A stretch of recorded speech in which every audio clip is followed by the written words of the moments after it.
एक गांव में एक अमीर जमींदार सोहनलाल रहता था। उसे अपने पैसों पर बड़ा घमंड था, लेकिन जितने अधिक पैसे उसके पास थे उतना ही वह कंजूस भी था। अपने खेतों में काम करने वाले किसानों से वो खूब काम करवाता, मगर पगार बहुत कम देता था। उसी गांव में सोनू नाम का एक किसान रहता था। उसके पास थोड़ी सी जमीन थी। उसी में वह खेती करता और अपने परिवार का गुजारा चलाता था। सोनू बहुत मेहनती था।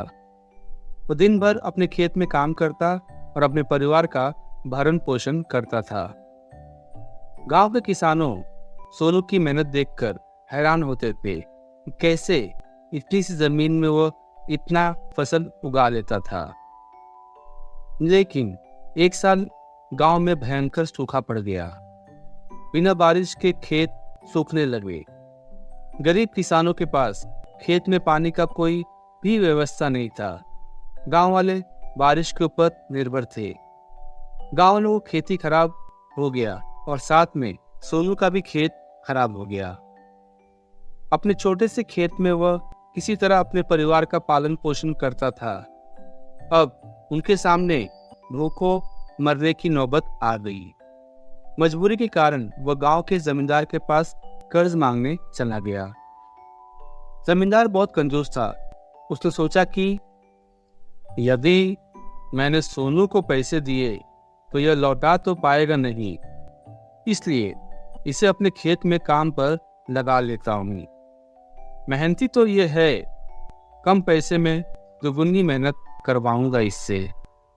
उसने सोनू से कहा, देख सोनू, मैं तुझे कर्ज तो दे नहीं सकता, लेकिन तेरी इतनी मदद कर सकता हूँ कि तुझे अपने खेत में काम पर रख सकता हूँ। तुझे महीने के 2000 रुपये दिया करूँगा। तभी सोनू कहता है, पर मालिक, दूसरे किसान तो 3000 पाते हैं। अब सोहनलाल कहता है, करना है तो कर, वरना मेरे पास किसानों की कमी नहीं है।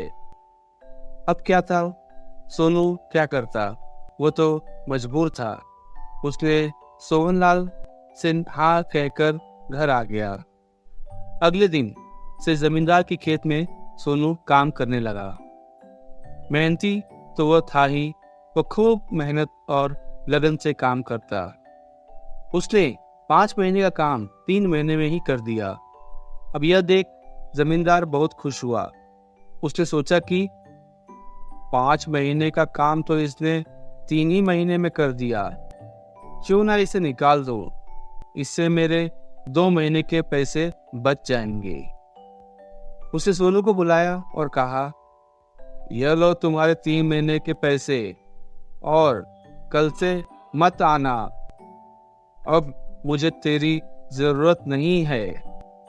अब यह सुनकर सोनू परेशान हो गया और सोचने लगा, बड़ी मुश्किल से घर चल रहा था, अब अपने परिवार का भरण पोषण कैसे करूंगा।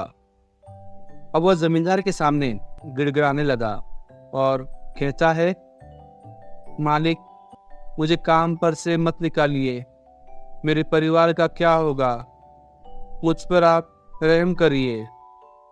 लेकिन जमींदार ने उसकी एक ना सुनी और उसे काम से निकाल दिया। सोनू आंखों में आंसू लेकर अपने घर लौट आया और रात भर चिंता की वजह से उसे नींद नहीं आई।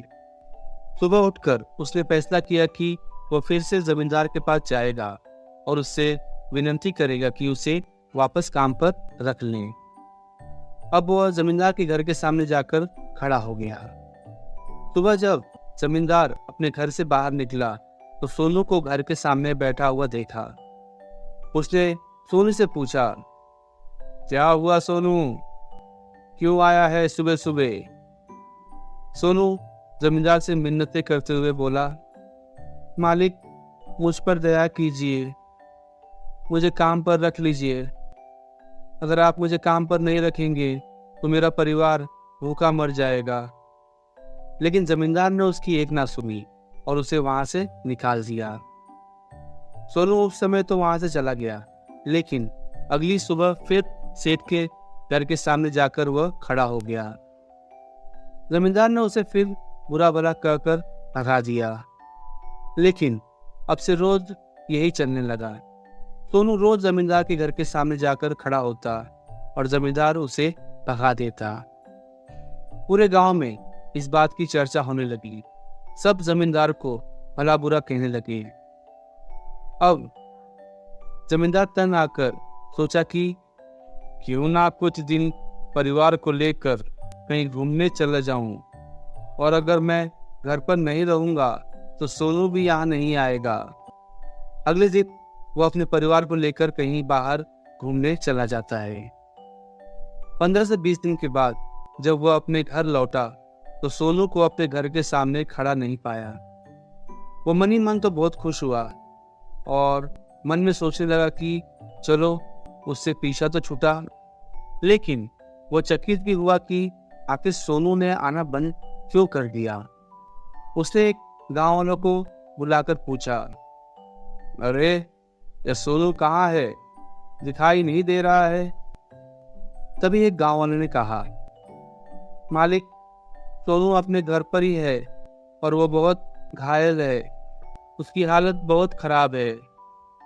तभी सोहनलाल कहता है, कैसे, क्या हुआ उसे, कैसे घायल हो गया वह। तभी गांव वाले ने कहा, मालिक आप जब गांव से बाहर चले गए थे तब भी सोनू आपके घर के सामने खड़ा रहता था। एक दिन आपका खाली घर देखकर कुछ चोर चोरी करने के इरादे से आपके घर में घुसे, लेकिन वे सोनू की नजर में आ गए। सोनू अपनी जान की परवाह ना कर उनसे उलझ गया और उन्हें भगा दिया। उन चोरों से लड़ते लड़ते वो घायल भी हो गया। अब यह सब सुनकर सोहनलाल को खुद पर शर्म आने लगी और वह सोचने लगा कि उसने सोनू के साथ इतना बुरा किया, लेकिन इसके बाद भी सोनू उसके घर चोरी होने से बचाने के लिए चोरों से उलझ गया। अब सोहनलाल बहुत पछताने लगा। उसने सोनू के घर जाने का फैसला किया और वो तुरंत सोनू के घर पहुंचा तो देखा कि सोनू बड़ी दयनीय अवस्था में चारपाई पर पड़ा हुआ है।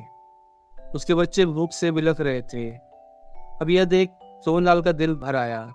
उसने सोनू से कहा, सोनू मुझे माफ कर दो, मैंने तुम्हें कितना परेशान किया, लेकिन तुम सब भूलकर मेरे घर की रक्षा किए, मुझे माफ कर दो सोनू।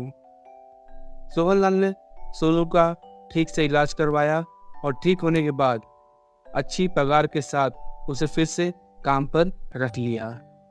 अब सोनू और उसका परिवार भी खुश थे और सोहनलाल भी सुधर गया था।